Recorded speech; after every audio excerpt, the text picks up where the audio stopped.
Ndugu wananchi, mtakumbuka tarehe 30 mwezi wa 3 hapa katika kituo cha polisi Njombe, kuna ndugu yetu ambaye anafahamika kwa jina la Shukrani Mwalongo, ambaye alikuwa ni mhalifu wa matukio ya uwizi wa pikipiki, na kupitia kwa mbunge wa Ludewa Mheshimiwa Kamonga tuliweza kumpatia spika moja ambayo anatumia mpaka dakika hii kwa ajili ya ushuhuda na kutangaza neno la Mungu, lakini anaendelea kulisaidia jeshi la polisi katika masuala mazima ya kupunguza uhalifu.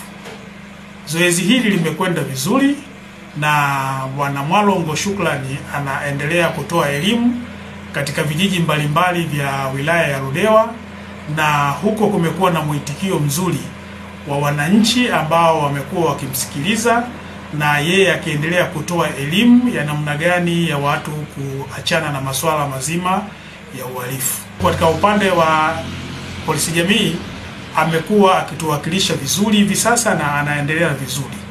Changamoto alionayo mpaka dakika hii bado ni katika swala zima la kutoka eneo moja kwenda eneo lingine, ambalo tunawaomba wadau wengine ambao wanamfuatilia katika mitandao mbalimbali waweze kumsaidia.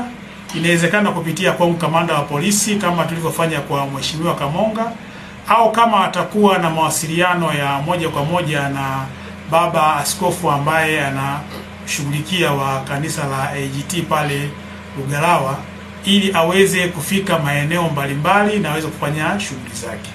Kwa kikubwa ni swala la usafiri. Kama kuna mtu anaweza akapata pikipiki, itamrahisishia zaidi huyu ndugu yetu Bwana Shukrani Mwalongo kuweza kufika katika maeneo mbalimbali. Tunaanza kuiona Ludewa uhalifu unashuka. Bado kuna matukio machache yanayotokea, lakini kwa kiwango kikubwa uhalifu wa Ludewa unaanza kushuka kulingana na kazi aliyoifanya ndugu yetu Shukrani Mwalongo katika huu muda mfupi ambao alivyopata hiyo spika inayomsaidia kuwezesha kufikisha ujumbe.